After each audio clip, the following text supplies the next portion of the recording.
Now, usually when something in football happens, you can make a joke of it, make a video, make it quite comical. There's all that side to it. This, however, yes, it's comical, but for all the wrong reasons.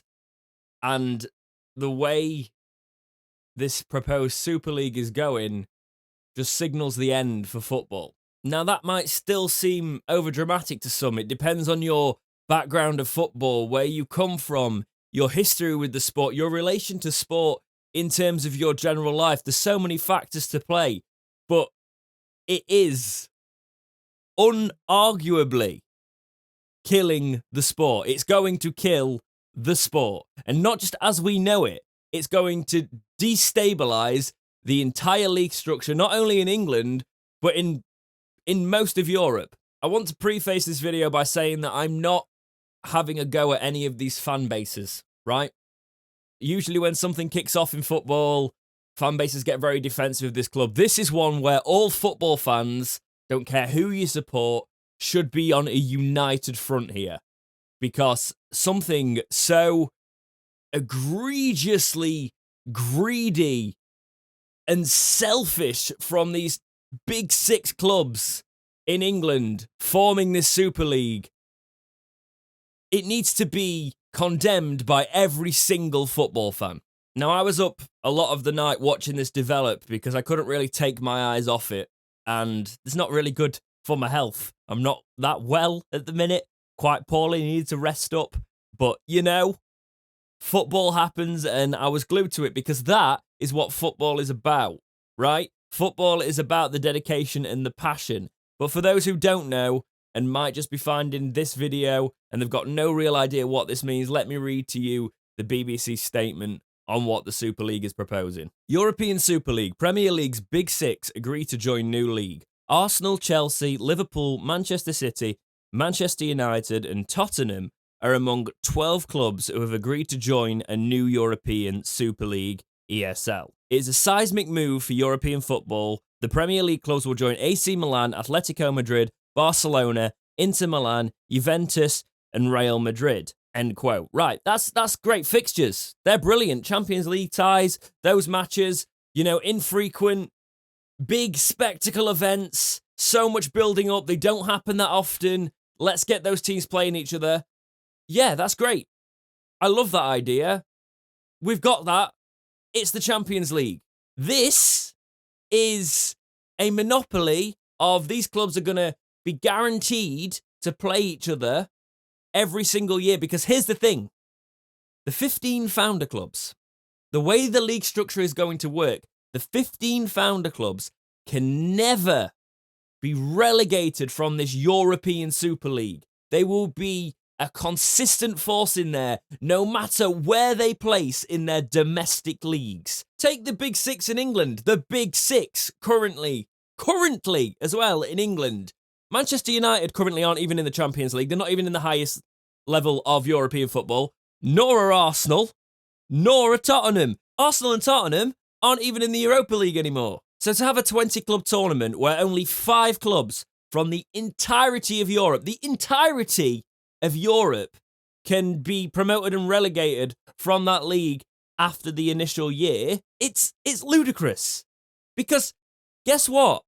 You could have, say Leicester and West Ham become the absolute dons of the Premier League, right? And end up bossing the Premier League. They're in the European Super League. They could also finish really high up in the European Super League. Arsenal and Spurs could finish bottom 2, but because they're the founder clubs, they can't get relegated from it. And say West Ham and Leicester placed higher than them, but the founder clubs, they didn't quite line up properly, and they were higher than the founder clubs, but lower than the other clubs from other parts of Europe. One of those 5 clubs that was promoted through, actual achievement. They don't place higher than those. Oh, you're out of Europe again. Whereas these so-called Big Six clubs in England, and then you've got the elite football clubs in the other leagues, they can just underachieve and no consequence. Here's billions and billions of pounds. I've seen some people liken this to when the Premier League came around going, oh, people aren't complaining as much as they did then, or, oh yeah, people are always complain when something new gets brought into football. The thing is, when the Premier League got brought in, relegation and promotion was an immediate thing. There was progression. Yes, there was a little bit of controversy around it at the time, but it wasn't as selfish and greedy and didn't rip the soul out of football as much of this, because what you are doing here is you are eliminating the idea of genuine progression and promoting underachievement just because the current successful clubs have the most money and they want to stay that way. I'm a Sheffield Wednesday fan, right? And at certain points in our history, we could have been considered one of the big 6 clubs. That's just fact. If you look at it, we've actually got 4 top division titles. Spurs, who are in this European league, have got 2. 2. And Sheffield Wednesday are heading to League 1. And you know what? I am more disgusted by this whole European Super League than I am my entire football club's performance this season, because even though you might be disgusted in a team's performance, this is being disgusted in football's elite in general. The fact that they are trying to remove that idea of rise and fall. The reason I hate this more than anything is because it gets rid of the competition and the idea and dreams of ambition. And the fact that my club were a big club, we're up there, and now we are falling, and we have constantly had hope and then had setbacks. That is football. You shouldn't, just because, say Wednesday were in this position now, right? There's not much that would make me disown my club. This season has proved that. But this would do it for me. This would push me over the line where I'd be like, no, you need to back down or I'm out. Because what you are doing here is you are taking advantage of a situation where in recent history you are on top and you are making sure that nobody else can reach that level. Maybe 1 or 2 eventually can sort of come and sit at the dinner table for a little while before they get kicked off because they're not part of this founder club. I've got no disrespect against Spurs, but the fact you put Spurs in that just shows how much about the money side this is. Let's look at if the Prem don't kick them out, there is obviously talks that the Prem might punish them here. People are saying they're too big, the Prem's not going to do anything. I really hope they do. If they are allowed to still compete domestically in the Premier League, this European Super League will grant them around $400 million a year. If there wasn't already a discrepancy in the finances and a gulf between those teams, this will ensure that no other team can even compete domestically with them. If they stay in the Premier League, they should be relegated from it, removed from it. It's a disgrace. The Champions League, the Europa League, they are attainable visions for clubs. Look at Leicester winning the title. That sort of thing won't matter anymore. If you get into the top 5, you should be rewarded with European football. You should not be given it as a right. Arsenal, who are going to finish mid-table, looking like lower-end Premier League because of their history, recent history. Yes, Arsenal have got a big history, but just to say that they can underperform and by rights they should be guaranteed European football and this $400 million a year from this, it's absolutely unacceptable. And every football fan should be angered and against this. And the ones that I am seeing that aren't, I really hate this because I'm all about international support, but it's the people who have never had a connection to any of these leagues. It's the people that treat it like it's an American sport, and that is what it's trying to become. It's the people that jump from team to team and they'll support Real Madrid while they're successful, and then Liverpool win the league and they'll support Liverpool for a couple of years and they go, oh, I've been a fan since 2015 before I supported like Chelsea and stuff. And they jump from club to club and they wear that as a badge and they think that's normal. And I understand that sport is that for some people. But for the majority of football people, football fans which have made this sport what it is, my club come from the same city where Sheffield FC, the first world football club, which a lot of people seem to forget, came from. Football is about the progression.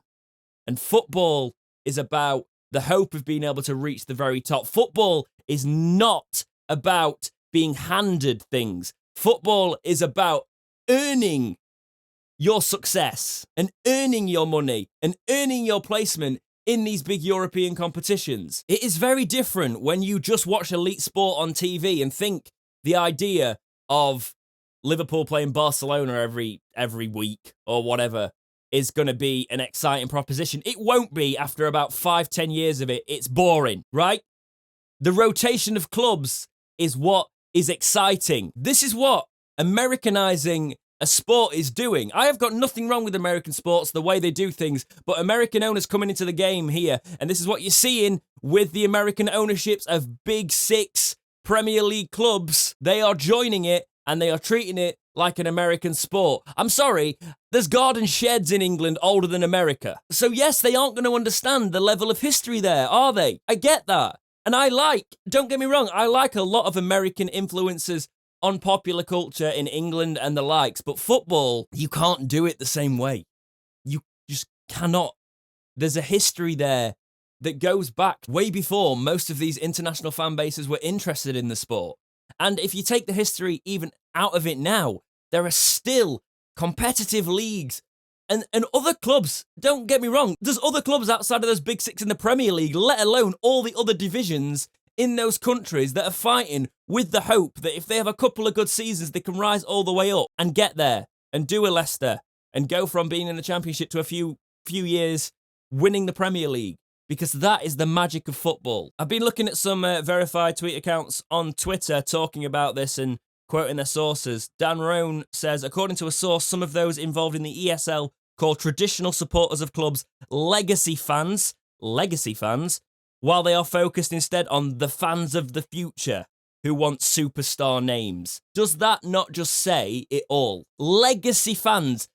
I'm sorry, but you will realise very quickly that legacy fans is where the heart and soul of football lies, and that is where your money comes from. And I can guarantee you that the clubs have factored this outrage in. This is either the biggest ploy for Champions League reform and the clubs taking more power, where they can look like the good guys when they step back and go, oh, you know what, we're going to work with UEFA and get rid of this European and get what they want anyway. That's potentially where it's at.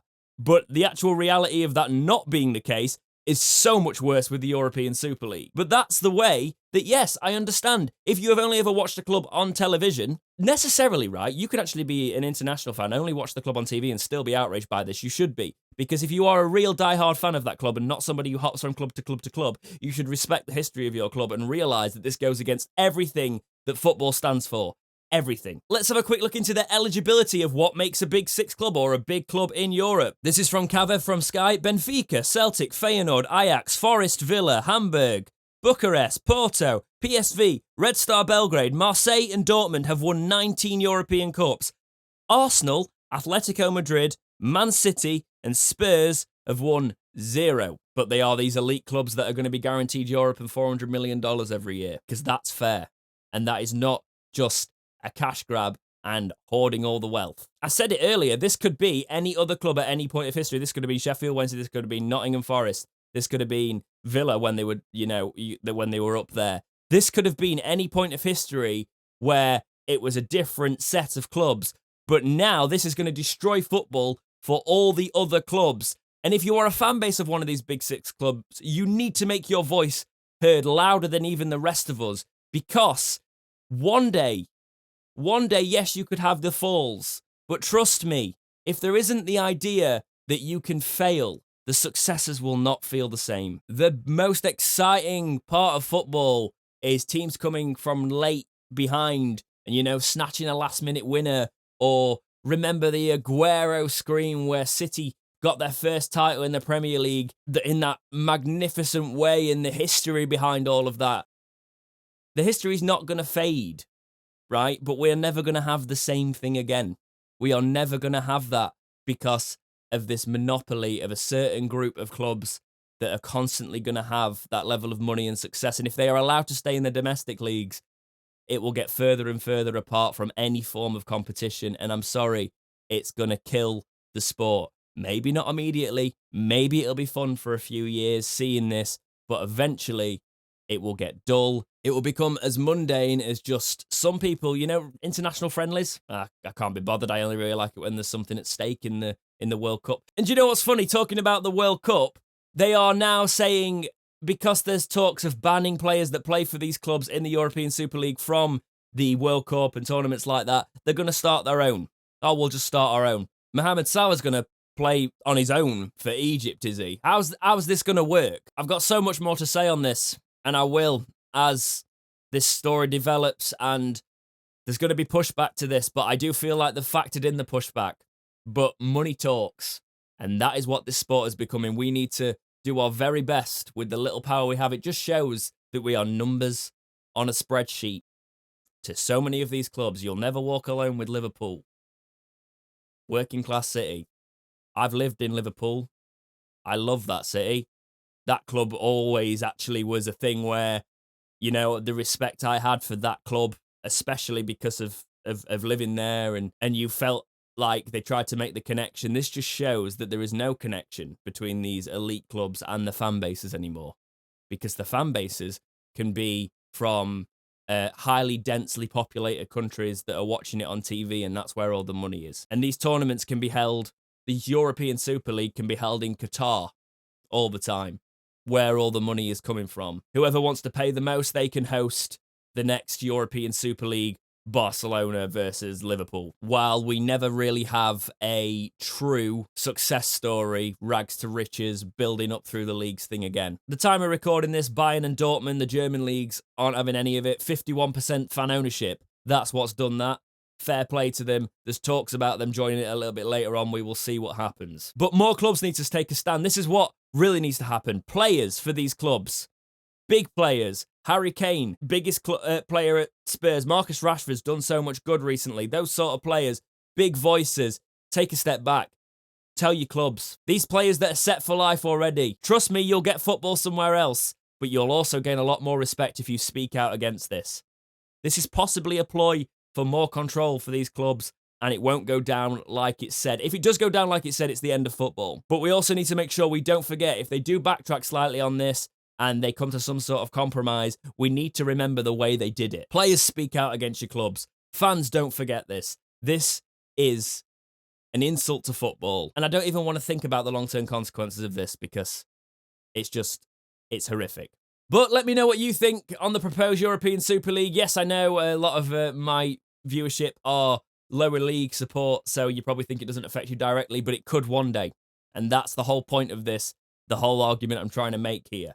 But for now, guys, as always, thank you so much for watching. Please like, subscribe, do all those things, and keep watching right here on Dexterity Box.